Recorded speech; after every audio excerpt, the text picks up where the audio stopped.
Hello جی ماما۔ وہ خود پر perfume چھڑک رہا تھا جب اس کے نمبر پر سویرا رندھاوا کی کال آئی تھی۔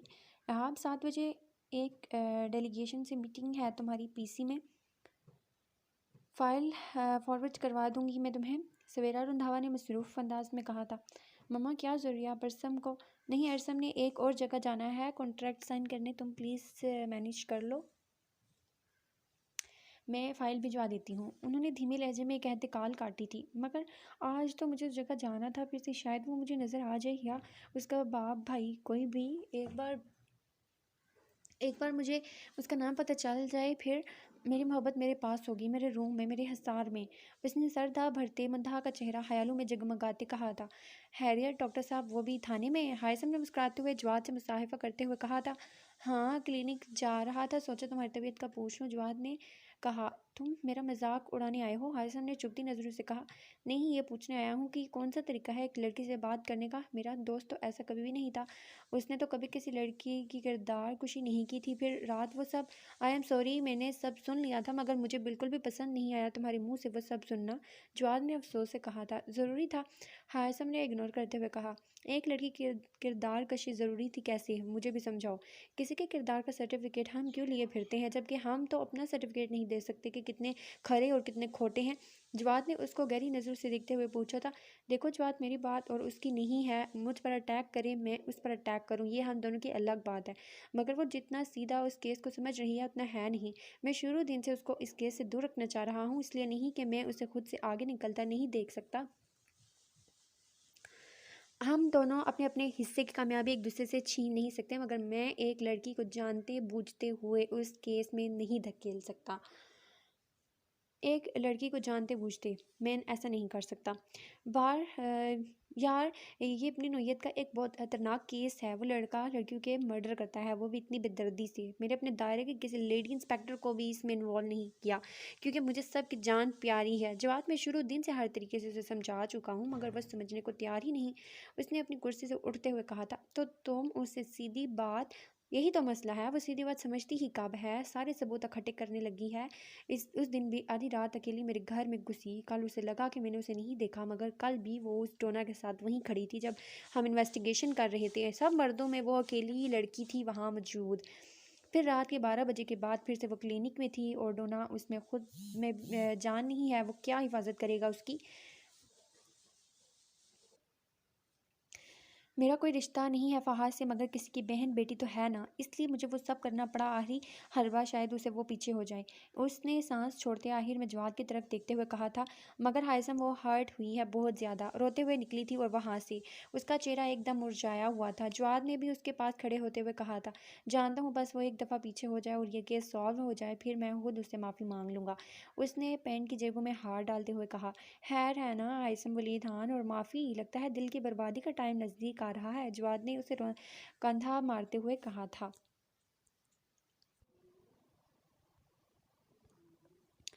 بکواس نہ کر، ہر وقت فضول گوئی، بتا کیا منگواؤ؟ چائے کافی؟ اس نے انٹرکام تک جاتے ہوئے کہا تھا۔ کچھ نہیں یار، بس نکلوں گا ابھی، تیری بھابھی کو اور ڈنر پر بھی لے کر جانا ہے، اور اس لیے کلینک سے جلدی نکلنا ہے، پر اگر ٹائم پر جاؤں گا تو جلدی نکلوں گا، جواد نے مسکراتے ہوئے کہا۔ بھابھی ٹھیک ہے اور میرا بھتیجا؟ ہائثم نے پوچھا۔ سب فٹ ہیں، لگاؤں گا چکر کسی دن اس کے ساتھ گھر پر، جواد نے ہاتھ ملاتے ہوئے کہا تھا۔ شور، ضرور، ہائثم نے بھی مسکراتے ہوئے کہا، اور جواد چلے گیا تھا۔ وہ ہرٹ ہوئی تھی یار، بہت، جواد کے جملے اس کے کانوں میں گونجے، وہ خود بھی تو پوری رات بے تاب رہا تھا، اس کے آنسوں سے تر چہرہ اس کی آنکھوں کے سامنے آتا رہا تھا، پھر اس کے چہرے پر درد، اس کی کردار کشی پر اس کا ٹوٹنا، اس کے سخت لفظوں سے اس کی روح کا چھنی چھنی ہونا، پھر اس کے ہونٹوں کی قریبی ایک پہاڑ بنا تھا، اس وقت وہ اس کی اتنی نزدیکی پر خود پر پہرے بٹھائے کیسے اس نازک جان کی قربت پر نفی کرتے اس نے اسے پرے دھکیلا تھا، ورنہ دل تو چاہ رہا تھا کہ تھام لے ان لمحوں کو اور مقید ہو جائے اس سب میں۔ سب کچھ یاد کرتے اس نے خود کو کمپوز کرتے پاکٹ میں سے سگریٹ اور لائٹر نکال کر سگریٹ سلگائی تھی، سوری سب کے لیے تم فاہا ہوگی، FSC ہوگی، مگر میرے لیے فا ہو، ایک اچھی لڑکی۔ اس نے سگریٹ ہونٹوں تلے دباتے ہوئے کہا۔ ماشاء اللہ، بہت پیاری لگ رہی ہو۔ بیوٹیشین کے تیار کرنے کے بعد جب زویشا نے اسے دیکھا تھا تو خوشی کے مارے اچھل ہی پڑی تھی، پھر اس کی پیشانی پر لب رکھے تھے۔ اللہ پاک بہت بہت اچھا نصیب کرے تمہارا مینڈکی، آنکھوں میں آنسو لاتے اس کے گلے لگتے ہوئے کہا تھا۔ چلے روہیل انکل کی کافی کالز آ چکی ہیں، اس نے منتہا کو اٹھاتے ہوئے کہا تھا۔ وہ بھی اس کا ہاتھ تھامے اٹھی تھی۔ پارلر میں لگے شیشے میں اپنا عکس دیکھا۔ ریڈ لہنگے میں سجی سوری ہوش ربا دلہن کھڑی تھی، ہاتھوں میں بھر بھر کر کانچ کی چوڑیاں، بھاری بھرکم زیور، سرخ لپسٹک، ڈارک میک اپ۔ کیا کچھ نہیں تھا، سب کچھ پرفیکٹ تھا، مگر کیا اس کا دل پرفیکٹ تھا؟ آئینے میں خود کے ساتھ کھڑے خواب کو تصور کیا تو خود کی ہی نظر اتارنے کا دل چاہا، مگر پھر جب معظم حسین کو تصور کیا تو دل دہل گیا، آنکھیں پانیوں سے بھرنے لگی۔ کاش رات تم میرے پیچھے گھر آتے اور کہتی کہ ساتھ چلو، میرے بابا سے مجھے اپنے حق میں منوا لیتے، مجھے یہاں سے دور لے جاتے۔ اس نے تڑپ کر سوچا تھا، مگر تصورات اور خیالات پر کسی کے اختیار ہے نہ سوچوں پر پہرا۔ سوچوں کی خیالات کی دنیا ہوتی تو من پسند ہے، مگر جب اس میں سے انسان نکلتا ہے تو سوائے تکلیف کے کچھ حاصل نہیں ہوتا۔ زویشا کی لائی گئی گاڑی میں ہی بیٹھی وہ اب حال کی طرف جا رہی تھی۔ بونیا کو کسی کی نگرانی میں چھوڑا اس نے گاڑی میں بیٹھے پوچھا تھا، نسرین خالہ کے پاس؟ بس تمہارا نکاح ہوتے ہی میں نکلوں گی، زویشا نے اس کا مانگ ٹیکا ٹھیک کرتے ہوئے کہا تھا۔ تم رخصتی نہیں دیکھو گی؟ منتہا نے اپنی گول نتھ کے موتی کو ہونٹ سے پرے کرتے ہوئے کہا۔ بولو مت یار، لپسٹک تم بولو نا، لپسٹک تمہاری خراب ہو جائے گی ورنہ، اور میں نہیں دیکھ پاؤں گی نہ میں کل آ پاؤں گی، کیونکہ کل ماما بابا کی برسی ہے، اس نے بجھے دل سے کہا۔ منتہا بس اتنا کہہ پائی تھی۔ جی ہائسی نہیں، میں اس کے ساتھ ہی ہوں، ہائسم کی کال آئی تھی اور وہ کال سننے لگی تھی۔ منتہا نے گاڑی سے باہر دیکھنا شروع کر دیا تھا، اس کو گھٹن ہو رہی تھی، اس لیے گاڑی کا شیشہ بھی کھول دیا تھا۔ گاڑی اشارے پر رکی تھی اور اس کے برابر جو گاڑی آ کر کھڑی ہوئی تھی اس میں موجود شخص کو دیکھ کر اس نے رنگ اڑے تھے۔ وہ جو اپنے دھیان اشارے پر رکا تھا، گردن موڑتے ہی دیکھتے ہکا بکا رہ گیا اسے سجی سوری دیکھ کر۔ دلہن اس کے منہ سے نکلا اس سے پہلے کہ وہ اس کے چہرے سے نظریں ہٹا پاتا، اشارہ کھلا تھا اور گاڑی تیزی سے نکلی تھی۔ وہ ہکا بکا گاڑی نکلتے دیکھ رہا تھا جب پچھلی گاڑی کے ہارن کی آواز اس کے کانوں میں پڑی۔ یا اللہ، یہ کیسا امتحان ہے، کیوں ہر بار اسے میرے سامنے ہی لا کر کھڑا کر دیتے ہیں آپ؟ منتہا نے زرد چہرے سے تڑپتے سوچا تھا۔ تم ٹھیک ہو؟ زویشا نے اس کی حالت دیکھتے ہوئے کہا تھا۔ ہاں بس گھٹن ہو رہی ہے، اس نے لڑکھڑاتے ہوئے کہا۔ اچھا بس پہنچنے والے ہیں۔ اس نے اپنی سائیڈ کا شیشہ کھول دیا تھا۔ وہ پاگلوں کی طرح گاڑی اس کی گاڑی کے پیچھے دوڑانے لگا تھا۔ مطلب آج اس کی بارات کیسے؟ یا اللہ پلیز ان لمحوں کو میرے حق میں کر دے، اس نے دل سے دعا کی تھی۔ گاڑی بھگاتے ہوئے وہ ان کی گاڑی کو فالو کرنے لگا تھا۔ کچھ دیر بعد گاڑی ہال کے انٹرنس پر رکی تھی۔ زویشا اسے اتارے اپنی ہمنوانی میں اندر لے کر گئی تھی۔ بہت دیر لگا دی ہے، تم لوگوں نے کب سے انتظار کر رہے ہیں مولوی صاحب، روہیل صاحب نے برائڈل روم میں منتہا کو بیٹھا دیکھتے ہوئے کہا۔ زویشا بیٹا تم تھوڑی دیر باہر چلی جاؤ، نکاح خواں آ رہے ہیں، روہیل صاحب نے زویشا سے کہا تھا۔ جی انکل، وہ منتہا کی پیٹھ تھپ تھپاتے ہوئے چلی گئی۔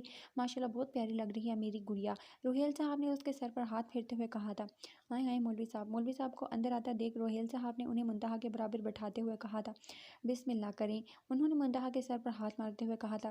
وہ ہال کے باہر گاڑی کھڑی کرتے جلدی سے اترا تھا، پھر بھاگتا ہوا اندر گیا تھا۔ منتہا روہیل ولد محمد روہیل، حق مہر 70,000 روپے، سکہ راج الوقت، کیا آپ کو معظم حسین ولد فیروز حسین اپنے نکاح میں قبول ہیں؟ نکاح خواں نے منتہا کی طرف دیکھتے ہوئے پوچھا تھا۔ قبول ہے، اس نے ساکت دل بے زور آواز اور خود سے اپنی روح کو الگ کرتے ہوئے کہا تھا۔ ایسا ہو سکتا تھا کہ اس کی روح اس کا دل تڑپتے نہ ہو اس فیصلے پر۔ احاب کو لگا جیسے کسی نے اس کے کانوں میں پگھلا ہوا سیسا ڈیل دیا ہو۔ آج خواہش تھی اس کا نام جان لینے کی، اور نام پتہ بھی چلا تو کیسے؟ منتہا روہیل ولد محمد روہیل، حق مہر 70,000 روپے، سکہ راج الوقت، کیا آپ کو معظم حسین ولد فیروز حسین اپنے نکاح میں قبول ہیں؟ دوسری بار پوچھا گیا۔ قبول ہیں، بے تاثر درد میں ڈوبی لڑکھڑاتی آواز، اس کی آواز، اس کے لفظوں کا بوجھ وہ پتہ نہیں کیسے سہن کر پا رہی تھا، زمین و آسمان ہل گئے تھے اس کے سامنے۔ منتہا روہیل ولد محمد روہیل، حق مہر 70,000 روپے، سکہ راج الوقت، کیا آپ کو معظم حسین ولد فیروز حسین اپنے نکاح میں قبول ہیں؟ قبول ہے، کہتے ہی سامنے پڑے نکاح نامے پر سائن کر کے کانپتے ہاتھوں سے دان کر دی تھی اپنی خواہشیں، اپنے جذبے، اپنی روح، اپنی سانسیں، اپنا دل۔ زندہ لاش پل بھر میں ڈوب کے ابھری تھی بے ترتیب دھڑکنوں میں۔ سائن کر کے وہ جوں ہی نظر سامنے اٹھائی وہ سرنفی میں ہلاتا تر بتر آنسو سے گیلے چہرے کے ساتھ لڑکھڑاتا کھڑا تھا۔ منتہا کی آنکھ سے آنسو ٹپکا، ماتھے پر سفید بینڈیج لگائے وہ نم آنکھوں سے سامنے کھڑا تھا، زرد چہرہ لیے جیسے کسی نے روح کھینچ لی ہو اس سے، جیسے اس کی دنیا لٹ گئی ہو۔ نکاح ہوا گواہان سمیت سب اس کے سر پر ہاتھ رکھ چک کر باہر چلے گئے تھے۔ وہ اپنی جگہ منجمد کھڑا تھا۔ کچھ دیر دونوں نے بہتی آنکھوں سے ایک دوسرے کو دیکھا تھا، جیسے وقت ٹھہر گیا تھا، جیسے کائنات رک سی گئی تھی۔ احاب کی آنکھوں میں 100 سوال تھے، منتہا کی آنکھوں میں 100 درد تھے، اور قسمت کی جھولی میں 100 بہانے۔ کچھ ایسا ہو یہ شام ڈھلے، کوئی ہاتھ میں تھامے ہاتھ میرا، کوئی لے کے مجھ کو ساتھ چلے، کوئی بیٹھے میرے پہلو میں، میرے ہاتھ پر اپنا ہاتھ دھرے، اور پونچھ کے آنسو آنکھوں سے وہ دھیرے سے یہ بات کہے، یوں تنہا چلنا ٹھیک نہیں ہے، کیا ہم بھی تمہارے ساتھ چلیں، ہم بھی کیا تمہارے ساتھ چلیں۔ کیسا لمحہ تھا، کتنی بے درد اور ظالم تھی قسمت، محبت کا جہاں روئے روئے میں جگا کر کیسے ارمانوں کو کچل گئی تھی۔ کوئی اس وقت احاب اور منتہا سے پوچھتا کہ محبت زبا ہوتے کیسی دکھتی ہے، دونوں کی گردنوں پر اپنے وار کر کے قربان کر گئی تھی یہ چپ چاپ محبت دونوں کو۔ نکاح مبارک ہو بیٹا، معظم نے بھی نکاح قبول کر لیا ہے، اس کی ماں نے اندر آتے کہا تھا اور اسے گلے لگایا، اور وہ برف کی طرح منجمد بیٹھی بے حس و حرکت ماں کے گلے لگی۔ مبارک ہو مسز حسین، زویشا نے اندر آتے ہوئے کہا تھا۔ احاب نے تلخی سے مسکرا کر دیکھا تھا منتہا کو، اور پھر الٹے قدموں پلٹ گیا تھا۔ اس کے پلٹتے ہی وہ سارے بند توڑے زویشا کے گلے لگے ہچکیوں سے رونے لگی تھی۔ احاب کے کانوں میں اس کی ہچکیوں کی آواز سنائی دی تھی، مگر اس کو گھٹن ہو رہی تھی، اسے لگ رہا تھا وہ وہاں سے نہیں نکلا تو اس کا سانس بند ہو جائے گا، وہ کچھ بہت نراگ کر گزرے گی۔ دونوں نے ایک دوسرے سے بات نہیں کی تھی، مگر شاید درد کی زبان خاموشی ہوتی ہے، لٹے پٹے سارے لفظ ایک جیسے ہوتے ہیں۔ بس بس بیٹا، اس کی ماں نے اس کی پیٹھ تھپکتے ہوئے کہا۔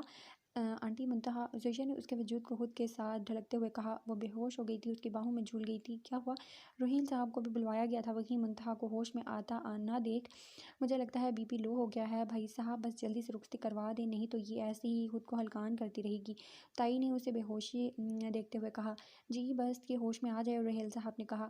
زویشا نے ہاتھ مسلتے پھر سے اس کی آنکھوں پر پانی چھڑکا تھا، تب اس نے مندی مندی آنکھیں کھولی تھیں۔ ٹھیک ہو تم زویشا؟ زویشا نے پریشانی سے پوچھا۔ بیٹا ٹھیک ہو نا؟ روحیل صاحب نے پوچھا۔ جی بابا، بس تھوڑا چکر آ گیا تھا، اس نے خود کو کمپوز کرتے کہا۔ اچھا یہ جوس پی لو، کچھ کھا پی لو، پھر رخصتی ہے اس بار، تائی بولی۔ اس نے بس سر ہاں میں ہلا دیا۔ کچھ دیر بعد جلدی جلدی رخصتی کروا دی گئی۔ باپ کے گلے لگ کر وہ نہ جانے کتنی دیر روئی، بھائی کو سینے سے بھینچے اس کا دل کئی بار کٹا تھا، اور اس کا دامن ان کی ممتا چھوٹ گئی تھی۔ زویشا بھی اس کی حالت کے پیش نظر رخصتی تک رکی رہی تھی۔ سب سے مل کر وہ گاڑی میں بیٹھی تھی معظم حسین کے سنگ۔ بھابھی آپ نہیں بیٹھیں گی؟ روحیل صاحب نے منتہا کو گاڑی میں بٹھاتے ہوئے کہا تھا۔ نہیں بھائی صاحب، منتہا اور معظم ہی جائیں گے، کیونکہ انہوں نے ہوٹل جانا ہے، معظم نے وہیں روم بک کروایا ہے، وہ چاہتا تھا اس شور شرابے سے تھوڑی دور۔ تائی نے گڑبڑاتے ہوئے کہا تھا۔ ان کے الفاظ منتہا نے بھی سنے تھے، اور وہ اوہ اچھا صحیح صحیح، خدا خوش رکھے بس دونوں کو، انہوں نے دل سے دعا دی تھی۔ معظم نے گاڑی سٹارٹ کی تھی اور پھر زن کر کے نکل گیا تھا، کوئی بھی نظر اپنی سجی سوری دلہن پر ڈالے بغیر۔ کچھ دیر بعد ہوٹل کی لابی میں سے گزرتے وہ روم میں آئے تھے۔ سارے راستے معظم نے اس سے کوئی بات نہیں کی۔ تم بیٹھو میں آتا ہوں۔ کمرے میں اسے بیڈ کی طرف بیٹھنے کا اشارہ کر کے وہ کمرے سے نکل گیا۔ وہ پریشانی سے کانپتے وجود کے ساتھ کچھ بھی کہے پوچھے بغیر بیڈ پر بیٹھی، مگر جان تو تب نکلی جب ٹھیک 15 منٹ بعد معظم کے بجائے کسی اور کو کمرے میں آتا دیکھا تھا۔ کون ہو تم؟ جب اس آدمی نے اس کی سیج پر بیٹھ کر اس کا ہاتھ پکڑا تھا تو وہ چیخی تھی۔ الٹے قدموں چلتا وہ حال سے باہر آیا تھا، کیا کچھ نہیں لوٹا تھا، اندر عشق قتل ہوا تھا تو اور تدفین آنکھوں نے کی تھی۔ پہلی نظر کا پیار، پہلا عشق، احاب رندھاوا کا دل کھینچ گیا تھا۔ ایک مدت سے تجھے ورد میں رکھا جس نے، وہ محبت میں قلندر بھی تو ہو سکتا ہے، تیرے کوچے میں جو آیا ہے غلاموں کی طرح اپنی بستی کا سکندر بھی تو ہو سکتا ہے، سلسلہ وار اگر اشک گرائے جائیں یہ جو صحرا ہے سمندر بھی تو ہو سکتا ہے، کب تلک تیرے خیالوں کے سہارے پہ جیے دل تیری یاد سے منکر بھی تو ہو سکتا ہے۔ گاڑی تک پہنچتے کتنی بار وہ لڑکھڑایا تھا، بے درد عشق کا زہر مار گیا تھا، جان لیوا گھٹن سانسوں پر حاوی ہو رہی تھی، اور ہونٹ بن کوئی زہر پیے سفید ہو گئے تھے، ایسے جیسے کسی نے سانس کھینچ کر خشک کر دیا ہو اندر کی روح کو۔ گاڑی میں بیٹھ کر اس نے ٹائی کی نوب کو ڈھیلا کیا۔ گھڑی 7 بجا چکی تھی، ماں کی مسلسل کالز آ رہی تھی۔ اور اس کے لیے تو وہ وقت کیا، کائنات کیا، پل کیا، سب کچھ بے معنی ہو گیا۔ اسے تو اس کی قسمت نے کسی کالے زہریلے ناگ کی طرح ڈس لیا۔ اس وقت وہ خود بھی اپنے خیالات میں نہیں تھا۔ ایک ہی اترا ہوا چہرہ سجا سورا بے عیب اس کی آنکھوں کے سامنے تھا۔ یہ پہلی بار تھا کہ اس کے ہاتھوں سمیت اس کی ٹانگیں بھی کپ کپا رہی تھیں۔ موبائل پر پھر سے اس کی ماں کی کال آنے لگی۔ کیوں آخر کیوں نہیں سمجھ پایا میں کہ آج سے 3 دن پہلے جب وہ مجھے ملی وہ اپنی مایوں کے جوڑے میں تھی، کل وہ اپنی مہندی کے جوڑے میں، اور آج کتنی بار میری محبت کو اپنے نام کرنے کے مجھے ہنٹ ملے اور میں پتہ نہیں کن گمانیوں میں پھرتا رہا۔ میرے مالک یہ کیسا انصاف ہے، میرے دل میں اس کے عشق کی جوت جلا کر اسے ہی کسی اور کے نام کر دیا۔ یہ حلا کیوں رکھ دیے میری زندگی میں تو جیتے جی مر گیا۔ کیسے بتاؤں، کس سے سناؤں، میں کسے بتاؤں، میں مر رہا ہوں اس کے بغیر۔ میرے مردہ وجود میں اس کی سانسیں منتقل کر دے میرے مالک، یا مجھے میرے دل سمیت دھتکار دے۔ اسٹیئرنگ پر سر رکھے وہ دھاڑے مار مار کر رو رہا تھا۔ کتنا خوش تھا وہ آج، اسے ہر حال میں ڈھونڈنا تھا اسے اپنی محبت کو، اور آج ہی اس نے اسے کھو بھی دیا۔ گاڑی کے آس پاس سے گزرتے لوگ اسے دھاڑے مار کر روتا دیکھ پاگل تو پتہ نہیں کیا کیا سمجھ رہے تھے۔ ہاں تھا وہ پاگل، ہاں تھا وہ منچلا، کیونکہ اس نے گناہ کر لیا تھا پہلی نظر کی محبت کا، اور اب وہ گناہ اس کے جسم کی ہر نس سے استدعا مانگ رہا تھا۔ ابھی تو وہ ٹھیک سے خواب نہیں دیکھ پایا تھا، ان خوابوں کو لکھ نہیں پایا تھا اپنے اور اس کے نام، مگر دونوں کی روحوں کے ناموں کو وہ کھینچ لیا گیا تھا، بے نام کر دیا گیا تھا۔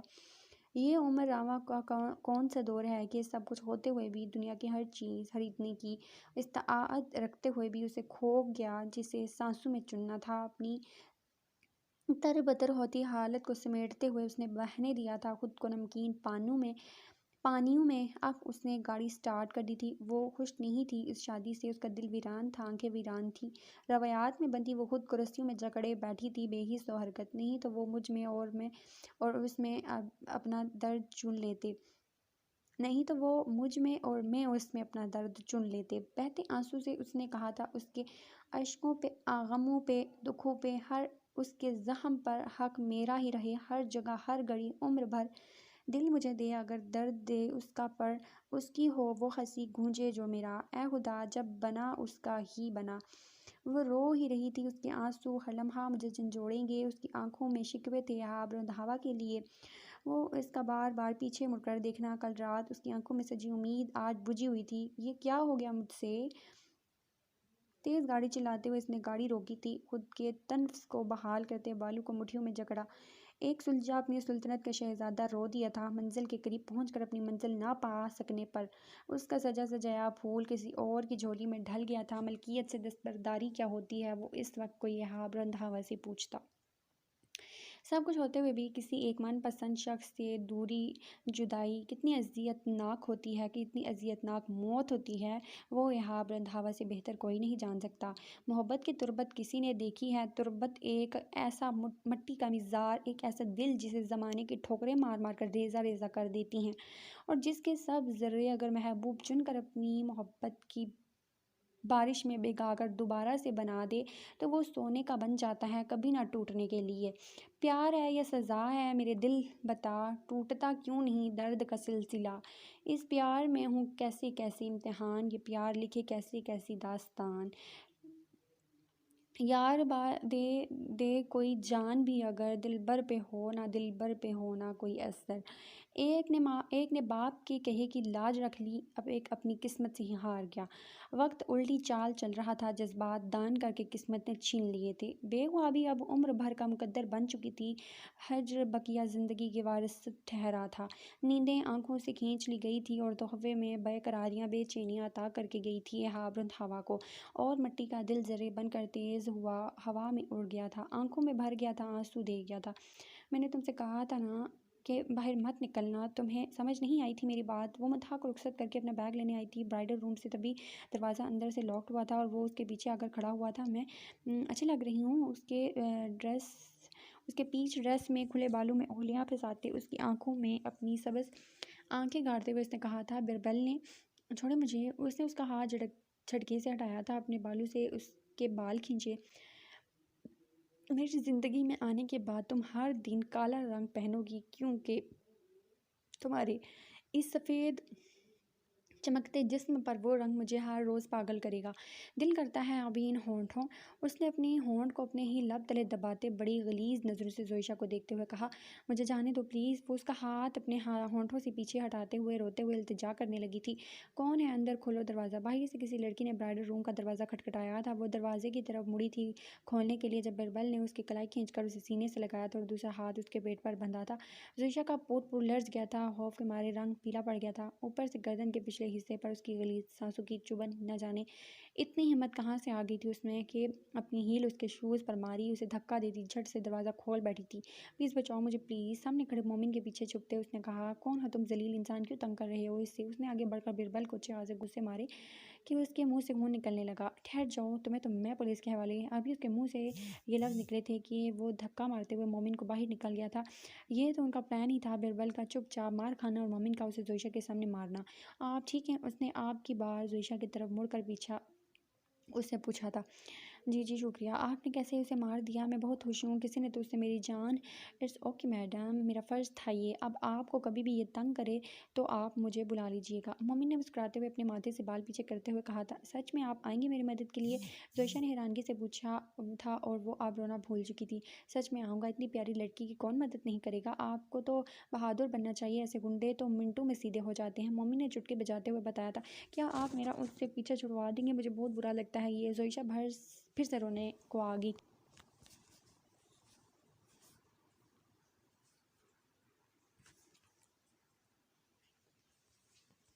آپ ایسا کریں، آپ میرا نمبر رکھ لیں، بلکہ مجھے دیں، میں سیو کر دیتا ہوں۔ جب بھی آپ کو میری ضرورت ہو آپ مجھے کال کر دینا۔ اس نے زویشا کے ہاتھ سے موبائل لے کر اپنا نمبر سیو کیا تھا اور پھر اس کے ہاتھ میں وہ موبائل تھمایا تھا۔ چلتا ہوں، مجھے کچھ ضروری کام ہے۔ اب آپ کا نمبر میرے موبائل میں بھی سیو ہو گیا ہے اور آپ کے موبائل میں بھی میرا نمبر سیو ہو چکا ہے، تو میں رات میں آپ کو کال کروں گا۔ ویسے مائی سیلف مومن ہنستے مسکراتے اسے بتاتے، اس کو بائے کا سگنل دیتے وہ وہاں سے چلا گیا تھا۔ پیچھے وہ ہکا بکا کھڑی کبھی اس کی پشت کو اور کبھی ہاتھ میں پکڑے موبائل کو دیکھتی۔ جو بھی تھا اسے وہ اچھا لگا تھا، فرینڈلی سا۔ اپنے بھائی کے بعد اگر اسے کوئی مرد اچھا لگا تھا تو یہ تھا۔ مومن کتنا پیارا نام ہے، اس نے زیر لب کہا تھا اور لبوں پر مسکراہٹ سجائی اپنی گاڑی کی طرف بڑھی۔ بہت سی بےغیرت بیویاں دیکھی ہیں پر تمہارا لیول الگ ہے۔ شام کی اذان سنتے وہ لان میں بیٹھی اڑتے پرندوں کو دیکھ رہی تھی۔ رات کی اپنی حرکت پر بار بار اس کو شرمندگی ہو رہی تھی، پھر فہا کی باتیں، یہ سب سوچ رہی تھی وہ جب اسے میسیج ملا تھا اور ساتھ میں ایک ویڈیو آن کرتے اس کے ہاتھ کانپ گئے تھے یہ دیکھ کر کہ وہ ڈانسنگ فلور پر ایک بے ہودہ ڈریس میں موجود کسی اور کی باہوں میں ڈانس کر رہی ہے۔ یہ کہاں سے لی تم نے؟ اس نے کانپتے ہاتھوں سے میسیج کیا۔ کیا مطلب کہاں سے لی؟ یہ تو سب کے پاس ہے، وہاں موجود بار کے ہر شخص کے پاس۔ ویسے میرے پاس ایک اور ویڈیو ہے، رکو میں اس کے اسکرین شاٹس تمہیں دکھاتی ہوں۔ یہ نہ ہو کہ ویڈیو دیکھ کر تم فوت ہی ہو جاؤ۔ اسے ہمنا کا اگلا میسیج آیا تھا اور پھر کچھ ویڈیو کے اسکرین شاٹس جس میں کوئی اسے کپڑے بدلوا رہا تھا اور وہ کپڑوں کے بغیر۔ اس سے آگے کی پکچرز وہ دیکھ ہی نہیں پائی تھی، وہ اپنے ہی انا کے کھودے گھڑے میں گر گئی تھی۔ خود کی تصویریں دیکھ کر اسے یاد آیا کہ رات اسے ارحم چھوڑ کر گیا تھا اور اس نے ہی اسے چینج کروایا تھا، تو کیا ارحم نے؟ اس سے آگے وہ سوچ ہی نہیں سکی تھی۔ کیا تمہیں یہ تصویریں ارحم نے بھیجی ہیں؟ اشال نے اگلا میسیج کیا تھا۔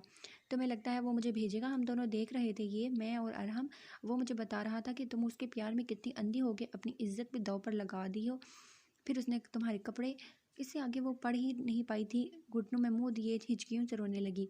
کیوں ارحم طارق، کیوں تم نے میری ہی عزت کا تماشا بنوایا؟ میں تو بیوی تھی تمہاری شریک حیات، مجھ سے غلطی ہو گئی تھی تو تم نے اپنی اس 2 ٹکے کی محبت کو میری کرتوت دکھانے کے لیے کیمرے میں قید کیا اور پھر اس کے ساتھ مل کر میری تذلیل کی، مذاق بنایا۔ خدا کرے تم مر جاؤ ارحم طارق، جان چھوٹے میری تم سے، میری زندگی میں، میری خوشیوں میں تم ایک ایسا گرہن ہو جو اپنی چھاپ جگہ جگہ چھوڑ دیتا ہے، میرے اپنے مجھ سے چھین کر اب تم میری عزت کو بھی پامال۔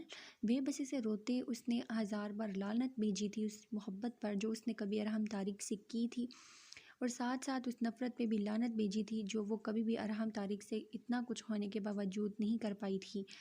کون ہو تم؟ اس نے اپنا ہاتھ سامنے بیٹھے شخص کے ہاتھ سے چھڑواتے ہوئے پوچھا تھا۔ گھبراؤ مت ڈیئر، یہ تمہیں منہ دکھائی دینے آیا ہے اور کچھ تعریفیں کرنے بھی، معظم حسین نے اندر آتے ہوئے کہا تھا۔ کیا کہہ رہے ہیں آپ؟ وہ گھبراتے ہوئے بولی۔ اس کا دماغ سن ہوا تھا معظم کی بات سن کر کیا کہہ دیا میں نے؟ منہ دکھائی مل رہی ہے تمہیں، قبول کرو اسے۔ اب تمہارا منہ اس قابل تو ہے نہیں کہ میں دیکھوں اور قصیدے پڑھ کر منہ دکھائی دوں۔ تو یہ دوست ہے میرا، یہ تمہیں منہ دکھائی بھی دے گا اور تمہارے ساتھ گولڈن نائٹ بھی۔ چٹا اس سے پہلے کہ وہ اپنا جملہ مکمل کرتا بیڈ سے اترتی وہ ایک ہی جست میں اس تک پہنچی تھی اور اس کے منہ پر کھینچ کر تھپڑ مارا تھا۔ ہمت بھی کیسے ہوئی تمہاری معظم حسین مجھ سے یہ گھٹیا بات کرنے کی؟ اللہ کو حاضر ناظر جان کر تم مجھ سے نکاح کر کے مجھے اپنی بیوی بنا کر لائے ہو، اور اپنی بیوی کو تم، لعنت ہے تم پر۔ وہ کسی شیرنی کی طرح پھٹ ہی پڑی تھی، اتنی گھٹیا حرکت کی اسے امید ہی کب تھی معظم حسین سے؟ اس کے اپنے دل کے پھپولے کیا کم تھے کہ نیا روگ اسے دے رہا تھا وہ؟ بیوی، ہاں ہاں بیوی، اور تم، ہاں ہاں، حیثیت دیکھیے اپنی، ہے ہی کیا تمہارے پاس یہ سفید چمڑی اور ڈگری؟ ابھی چند پیسے پھینکوں تو ایسی چمڑیاں میرے نیچے بچھنے کو بھی تیار ہو جائیں۔ تمہیں کیا لگا تھا تم بچپن سے لے کر اب تک معظم حسین کو اپنے غرور کے آگے ذلیل کرتی رہو گی تو معظم تمہاری ضلالت کا چکنا لے کر بجاتا رہے گا، یا اسے تمغہ بنا کر گلے میں لٹکا لے گا؟ تمہاری اوقات آج یہ شخص تمہیں اچھے سے یہ بتائے گا، اور تم سے یہ کس نے کہہ دیا کہ معظم حسین تمہیں اپنے نکاح میں رکھ کر تمہارے لٹنے کا تماشا دیکھے گا؟ ڈیئر کزن، بہت بھولی ہو تم اور تمہاری پوری فیملی۔ وہ تالی مار کر زور سے ہنسا تھا، اتنی اسفزائیہ اور تمسخرانہ ہنسی کہ زوشا کا دل کیا تھا کہ زمین پھٹ جائے اور اس میں وہ سما جائے۔ کیا ہوا؟ دھچکا لگا تمہاری میری باتوں سے تمہیں؟ تمہاری زندگی تو اسی دن برباد کرنے کا میں نے سوچ لیا تھا جب پہلی بار تم نے مجھے میری اوقات میں رکھا تھا۔ ویسے اچھا ہی ہوا جب تم نے مجھے پہلی تھپڑ مار دیا، مگر اس تھپڑ کی گونج مجھے نہیں تمہیں ساری زندگی سنائی دے گی۔ اب ایسا تماشا تمہاری زندگی پر ماروں گا میں، ایسا تماچا ماروں گا کہ خود اپنے ہاتھوں سے اپنا گلا گھونٹ ہوگی۔ ایک ایک لفظ چبا کر اس نے ادا کیے۔ اس نے گردن کے ساتھ جڑے ہار پر اپنا ہاتھ رکھ کر اس کی گردن دبوچی تھی کہ اس کا ہار اس کے گردن میں دھس گیا۔ اسے لگا کہ اس کا سانس بند ہو جائے گا اور گردن کی رگوں میں خون منجمد ہو جائے گا۔ آنکھوں میں ساکت آنسو اور اس کی سفید سفید باہر کو ابلی آنکھوں کو دیکھتے ہوئے اس نے جھٹکے سے اسے چھوڑتے وہ بدقسمت دلہن زمین پر گری تھی، اپنے بھاری لہنگے اور زیورات سمیت۔ جانے من منہ دکھائی۔ اس کا دوست اس کے پاس بیٹھے اس کے ہاتھ کو پکڑ کر لبوں کے ساتھ لگاتا بولا تھا۔ وہ گہرے صدمے کی حالت میں اسے بس بے تاثر آنکھوں سے دیکھتی رہ گئی تھی۔ معظم کے الفاظ پرچھائیوں کی طرح اس کی روح کو گھائل کر گئے تھے، اور اوپر سے اس کے دوست کی غلیظ نظریں۔ اس نے اسے دھکا دے کر پیچھے کیا تھا۔ معظم مت کرو ایسے، میرا باپ جیتے جی مر جائے گا، میں تمہاری نوکر بن کر رہ لوں گی، جیسا تم کہو گے میں ویسا ہی کروں گی، پلیز اسے بھیجو یہاں سے، میں تمہارے نکاح میں ہوں، یہ گناہ ہے، میں تم سے ہاتھ جوڑ کر معافی مانگتی ہوں، پلیز مجھے معاف کر دو۔ وہ اس کے پاؤں کے پاس بیٹھ کر گڑ گڑا رہی تھی، رو رہی تھی، اپنے باپ کی شرافت کی عزت کی بھیک مانگ رہی تھی، ساری زندگی کی ریاضت ضائع نہ ہونے کی بھیک مانگ رہی تھی۔ یہ دن تو بہت خوشیوں بھرا ہوتا ہے ہر لڑکی کی زندگی میں، اور اس کے لیے یہ دن کسی قیامت سے کم نہیں تھا، اور یہ قیامت اس کا مجازی خدا اس پر ڈھا رہا تھا۔ اس نے معظم حسین کو ظالم سمجھا تھا، سفاک سمجھا تھا، مگر انسانیت کے درجے سے گرا ہوا کبھی نہیں سمجھا تھا۔ اس کے ہاتھ میں اس کی زندگی کی ڈوریاں اس کے باپ نے تھمائی تھی، تو وہ کیسی کٹ پتلی کی طرح کھینچ کر اس کی سانسیں ہی کاٹ رہا تھا ان ڈوریوں سے۔ بہت مزہ آ رہا ہے مجھے، سچ پوچھو تو آج میرے دل کو ٹھنڈک ملی ہے، اور برسوں کے بعد مجھے آج سکون کی نیند بھی آئے گی۔ اس نے اپنا پاؤں زور سے اس کے سینے پر رکھتے پاؤں کی کک سے اس کے معافی مانگتے وجود کو دور پھینکا تھا۔ میں معظم حسین اپنے پورے ہوش و حواس میں منتہا روحیل تمہیں طلاق دیتا ہوں، طلاق دیتا ہوں، طلاق دیتا ہوں۔ اس سے پہلے کہ وہ خود کو سنبھال کر اس سے دوبارہ سے گڑ گڑا کر معافی مانگتی، اس کے لفظ سن کر وہ وہیں ڈھیر ہوئی تھی، اٹھنے کی ہمت ہی نہیں رہی تھی۔ ہوٹل کے اس بند کمرے میں دو نفوس اب قہقہ لگا کر ہنسنے لگے تھے۔ وہ پتہ نہیں کیسے زندہ بیٹھی تھی، کیسے سب کچھ برداشت کر رہی تھی۔ اسے لگا جیسے اس کے حلق میں کسی نے کچھ اٹکا کر اس کی سانسیں معدوم کر دی ہیں، جیسے وہ اس کے جسم میں جان نہیں ہے۔ وہ سب دیکھ پا رہی ہے، سن پا رہی ہے، سانس بھی لے پا رہی ہے، مگر وہ زندہ تو ہے ہی نہیں۔ بے تاثر چہرے، لرزتے جسم، لرزتی نم پلکوں سے اس نے معظم حسین کو دیکھا، جو اسے اب باہوں میں اٹھا کر بیڈ پر گرا رہا تھا۔ اب چونکہ تم میری بیوی نہیں ہو، میری عزت نہیں ہو، تو یہ تمہارے ساتھ جو مرضی کرے، مجھے فرق نہیں پڑتا۔ اس کی سسکی نکلی تھی۔ اس کا دوست اس کے دونوں ہاتھوں کی انگلیاں پھنسائے اسے اپنے قابو میں کر لیا۔ وہ کسی کمزور چڑیا کی طرح پھڑپھڑائی جا رہی تھی۔ اتنا سب کچھ ہونے کے بعد بھی پتہ نہیں اس میں اتنی ہمت کہاں سے آ گئی تھی کہ وہ خود کی عزت بچانے کے لیے تنگ و دو کرنے لگی تھی۔ معظم تمہیں خدا کا واسطہ ہے مت کرو، چھوڑ دو مجھے، بچا لو مجھے۔ ہچکیوں سے روتے ہوئے وہ دھائی دینے لگی تھی۔ کیسی صفاقے اور درندگی تھی، کچھ دیر پہلے اس کے باپ نے جس کے ہاتھ میں اس کا ہاتھ تھمایا تھا وہی اس کی عصمت داغدار کروا رہا تھا۔ اچانک اس کی ایک چیخ نکلی تھی جب اس کے وحشی دوست نے اس کی شاررگ کے پاس اس کی گردن کی جلد ہی کاٹ ڈالی تھی۔ معظم تمہیں تمہارے مرے ہوئے باپ کی قسم میری عزت بچا لو، آخری کوشش کی تھی اس پھڑپڑاتی نازک چڑیا نے۔ چھوڑ دے اسے۔ اس کے منہ سے اپنے باپ کی قسم سن کر معظم کے چہرے پر چٹاہوں جیسی سختی آئی تھی۔ جدہ اپنے ہوش میں ہی کب تھا، نازک نوخیز سراپا ہوش اڑا دینے والا جسم چکھ کر کافر تھا کہ پیچھے ہٹ جاتا۔ اس کے سینے پر ہاتھ رکھ کر اس کے لہنگے کی کرتی کھینچنے لگا تھا کہ معظم نے ہاتھ بڑھا کر پیچھے پھینکا تھا، جیدے کور منتہا کو ہاتھ بڑھا کر اٹھایا تھا۔ وہ کانپتے وجود کے ساتھ لڑکھڑاتی اپنے پاؤں پر بھی صحیح سے کھڑی نہیں ہو پائی تھی۔ چلو اس ڈرامے کا ڈراپ سین کرتے ہیں، سوچا تو صبح تک انتظار کر لوں، مگر نہیں، اب تم میرے باپ کو بیچ میں لے آئی ہو تو میں تمہارے باپ کو کیسے حیات رہنے دے سکتا ہوں؟ اب تمہارا باپ جب تک مرحوم نہیں کہلایا جائے گا مجھے سکون نہیں ملے گا تب تک۔ اس نے اسے کھینچتے ہوئے باہر نکالا تھا۔ جیدہ تو معظم کے تیور دیکھ کر ہی دھنگ رہ گیا تھا، تبھی خود سے اٹھ کر بس وہاں سے کھسک گیا تھا۔ نہیں معظم پلیز میرے بابا کو بخش دو، مجھے یہیں مار کر پھینک دو، میرے بابا مر جائیں گے، انہیں یہ دکھ مت دو۔ وہ روتی گڑ گڑاتی التجائیں کر رہی تھی جب وہ اسے گھسیٹتا ہوا ہوٹل سے باہر لایا تھا اور پارکنگ میں لے جا کر دھکا دیا تھا۔ سارے راستے وہ ہاتھ جوڑ جوڑ کر معافیاں مانگتی رہی تھی اپنے ماں باپ کی عزت کی خوشیوں کی، مگر معظم حسین پر نہ جانے کون سا سیب سوار تھا۔ اس کی ہار کا نشہ اور اپنی جیت کا نشہ دونوں ٹھاٹھے مار رہے تھے اس بے لگام حبیس گھوڑے کے وجود میں۔ نکلو باہر، گاڑی کر کے سامنے روک کر اسے کھینچا تھا۔ معظم خدا کا واسطہ ہے محلے میں میرے باپ کی عزت چٹا جو میری عزت داؤ پر لگائی ہے اس کی بھرپائی کون کرے گا؟ ارے پہلے ہی کہہ دیتی شادی نہیں کرنی، کوئی یار سیٹ کیا ہوا ہے تو میں تم جیسی غلاظت پر تھوکتا بھی نہ۔ معظم حسین نے دروازہ چھٹکے سے کھول کر اس اجڑی بکھری حالت کی دلہن کو صحن کے بیچ پھینکا تھا۔ گھر پر جتنے بھی مہمان تھے کونوں کدروں سے کیڑوں کی طرح نکل کر اس کے آس پاس کھڑے ہو گئے تھے۔ یہ کیا کہہ رہے ہو تم معظم؟ منتہا کی ماں سن کر ہی پاگلوں کی طرح اس تک پہنچی تھی۔ سچ کہہ رہا ہوں چچی، یہ تربیت کی ہے بیٹی کی۔ ارے جب وہ چاہتی ہی نہیں تھی مجھ سے نکاح تو کیوں اس بدنامی کو میرے گلے کا ہار بنا دیا؟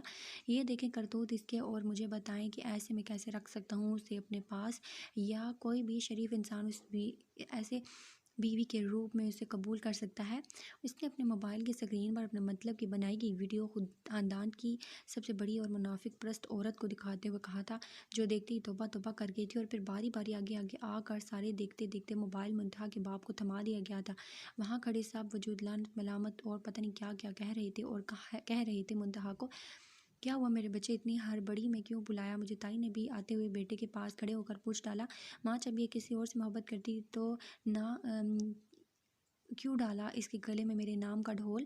جب میں اسے کمرے میں چھوڑ کر ایک ضروری کال کے لیے باہر گیا تو واپسی پر جب آیا تو اس نے میرے کمرے میں اپنے یار کو بلوایا ہوا، اور یہ سب کر رہی تھی اپنے یار کے ساتھ یہ لڑکی۔ میں تو زندہ 10 گز زمین میں ماں، اس نے برائی آواز میں سب کو دیکھتے ہوئے کہا تھا۔ معظم میری بیٹی، بس کر دے چچا، آپ کی بیٹی آپ کی اور میرے منہ پر کالک مل چکی ہے، اب مزید کیا رہ گیا ہے؟ اس نے ہاتھ کے اشارے سے چچا کو چپ چاپ رہنے کا کہا تھا، اور وہ جو نہ کردہ گناہوں کی پھنکار پر زمین پر بے جان وجود لیے طعنے تازیانے لعنت ملامت کی تیر سہ رہی تھی۔ باپ کا جھکسر آنسوں سے تر چہرہ دیکھ کر دل سے خدا کے آگے فریاد کر رہی تھی کہ وہ زندہ ہی کیوں ہے اب تک، یا وہ پیدا ہوتے ہی کیوں نہ مر گئی۔ بس میں اب مزید برداشت نہیں کر سکتا، میں معظم حسین آپ سب کی موجودگی میں منتہا روہیل کو طلاق دیتا ہوں۔ بیٹا نہیں، میری بات تو۔ تائی نے پورے خاندان کے آگے بھرپور ایکٹنگ کی۔ بس ماں، معظم حسین کہتا آندھی طوفان کی طرح چلا گیا۔ بابا، ماما، اس کے جاتی ایک طرف روہیل صاحب گرے تھے تو دوسری طرف اس کی ماں۔ 3 گھنٹے بھی نہیں ہوئے تھے بیٹی کے نکاح کو کہ طلاق کا تماچا اس کے منہ پر پڑ گیا تھا۔ ایک شریف عزت دار باپ کی پگڑی پوری دنیا کے سامنے اچھال دی گئی تھی، جس نے دکھ سوکھ سردی گرمی بارش آندھی طوفان جانے کن کن حالات میں اپنی پھول جیسی نازک بچی کے وجود کو اپنے خون پسینے اپنے لاڈ کے ساتھ قطرہ قطرہ سینچا تھا۔ کیا محلے والے، کیا خاندان والے جمع غفیر بنائے زہر اگل رہے تھے؟ اٹھے ماما۔ بابا دوڑتی ہوئی ان تک پہنچی تھی وہ، اور چیخی تھی شیری پل بھر میں ماں باپ کے پاس پہنچا تھا۔ ایمبولینس بلواؤ کوئی، خدا کے لیے ماں کو اور باپ کو سانس نہ آتی دیکھ وہ چلائی تھی، منت کی تھی، سب کے سامنے ہاتھ جوڑے تھے۔ ماں کا سر شیری کی گود میں جبکہ باپ کا سر منتہا کی گود میں تھا، آسمان سر پر گرا تھا۔ یاد آتا ہے روز و شب کوئی ہم سے بچھڑا ہے بے سبب، کوئی ایمبولینس کو چھوڑو فی الحال یہ جو دوسری گلی کی نکڑ پر ڈاکٹر بیٹھا ہے اسے ہی بلا لو، مجھے لگتا ہے صدمے کی وجہ سے ہوا ہے ایسا، اللہ غیرت کرے تجھے منتہا اللہ غرق کرے تمہیں، تجھ جیسی بیٹی اللہ کسی کو بھی نہ دے۔ تائی نے نفرت سے اسے دیکھتے ہاتھ سے پیچھے دھکا دیا تھا، پھر چند لوگوں کی مدد سے روہیل صاحب اور ان کی بیوی کو چارپائی پر ڈالا تھا۔ کیسا شادی کا گھر تھا جس میں صف ماتم بجھ گیا! اللہ اللہ سے ہی کسی نے کہا ہے گھر کو چراغ لگی گھر کے چراغ سے۔ ادھر کھڑی ادھیڑ عمر عورت نے لمبا سانس کھینچتے ہوئے کہا تھا، آئیے ڈاکٹر صاحب دیکھیے نا کیا ہو گیا ہے میرے بھائیوں جیسے دیور اور دیورانی کو۔ تائی نے ڈاکٹر کے آتے ہی کہا تھا اور سائڈ پر ہوئی تھی، ماما بابا میں نے کچھ نہیں کیا، پلیز آنکھیں کھولے بابا۔ منتہا روئی ہلکان ہو رہی تھی، پھر ایک دم سے ڈاکٹر نے سب کی طرف دیکھتے نفی میں گردن ہلائی، ہائے ربا نہیں! تائی نے منہ پر ہاتھ رکھ کر اپنے خدشات کی نفی کی، ہارٹ اٹیک کی وجہ سے دونوں کا انتقال ہو چکا ہے، قریباً کوئی 5 منٹ پہلے، ڈاکٹر نے پیشہ ورانہ انداز میں کہا تھا۔ دونوں ماما بابا! شیری بھاگتا ہوا کبھی ماں کی چرپائی کے پاس جاتا تو کبھی باپ کی۔ منتہا تو سنتے ہی دھڑام سے نیچے گری، ہوش و حواس سے بیگانہ۔ تائی نے سینہ پیٹ پیٹ کر دل بھر کر اس بے ہوش دلہن کو سننے دیا تھا، مر گیا میرا بھائی، میری بھاوج، ارے تجھے ذرا شرم نہ آئی، نہ ترس آیا، نہ رحم! دو خاندانوں کی عزت کو چوراہے پر تو نے لٹکا دیا، اس سے اچھا تھا تو مر جاتی بدبخت، تجھ پر صبر آ جاتا۔ ہائے ان جوان لاشوں پر کیسے صبر کروں میں! اس کو بے ہوش ہوئی کو مار مار کے تائی نے آدموا کر دیا تھا، وہ دو تو مر ہی گئے تھے، اب اسے مار کر کیوں الزام اپنے سر لینا؟ باجی جو بھی تھے اس کے ماں باپ تھے، چھوڑ دیں اسے، محلے کی ایک خاتون نے کہا تھا، پھر اس کے منہ پر پانی چھڑک کر اسے ہوش دلایا۔ کبھی شیری بے ہوش ہو جاتا تو کبھی منتہا، بابا خدا کے لیے آنکھیں کھولیں، آپ کی بیٹی پاک ہے، کچھ نہیں کیا بابا، میں مر جاؤں گی، میں کیسے جیوں گی، میں کیسے اپنی بے گناہی ثابت کروں بابا، میرے پیارے بابا، ایک بار بس ایک بار آنکھیں کھولیں آپ، اپنی منتہا کی بھی تو سنیں۔ وہ کبھی باپ کے ہاتھ چومتی، کبھی پیر چومتی، کبھی چہرہ پکڑ کر ہلاتی، کبھی باپ کو نہ جانے کب سے آخری سفر پر روانہ ہو گیا تھا، بند آنکھوں کی چلمن گرائے۔ ماما آپ کو تو اپنی تربیت پر یقین ہے نا، آپ اٹھ جائیں، بس بابا کو بھی اٹھائیں، مجھے ایسے بے یار و مددگار چھوڑ کر نہیں جا سکتے آپ لوگ، بابا ماما پلیز مجھے آپ کی ضرورت ہے، خدا کے لیے اٹھیں، اللہ جی بخش دیں مجھے میرے ماں باپ کی جان۔ آسمان کی طرف منہ کی وہ چیخیں مار کر رو رہی تھی، وہ ہاتھوں سے لمحے پھسلتے گئے، وہ دکھ درد کے درہم پہ پگھلتے گئے، وہ آنسو کے چاروں طرف سے ہم کو گھیرا، وہ بابا میرے پھر یوں کھو گئے، منو مٹی کے نیچے جا کے سو گئے، ہائے کیوں اسے میری آنکھوں کے آگے سے دور کر دو ورنہ میں خود اس کا گلا دبا دوں گی، چلی جا منتہا جا، چلی جا میرے بھائی اور بھاوج کے آخری سفر میں بین نہ ڈال، تیرے کلیجے کو کب سکون آئے گا، دفع ہو جا، چلی جا، مر جا کسی گاڑی کے نیچے آ کر۔ تائی نے ہاتھ سے پکڑ کر کوسنے دے دے کر گھر کی دہلیز سے باہر دھکا دے دیا تھا، میری بہن کو ہاتھ لگانے کی جرات بھی مت کرنا۔ تائی نے آگے بڑھ کر اپنی روتی بلکتی بہن کا ہاتھ تھاما تھا، شیری میں نے کچھ نہیں کیا، پلیز بابا سے کہو میں نے کچھ نہیں کیا، وہ اٹھ جائیں، وہ میری بھی بات تو سنیں نا۔ اس نے ہاتھ جوڑے تھے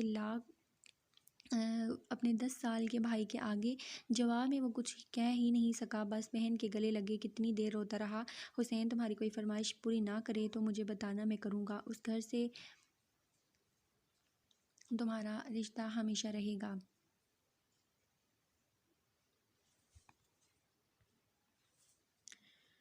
باپ کے مردہ وجود پر ڈبڈباتی نظریں پڑتے اس کے کانوں میں باپ کے کہے الفاظ گونجے تھے، منتہا اس گھر سے تمہارا جنازہ ہی نکلے، آپ بس میری تربیت اور عزت کی لاج رکھنا۔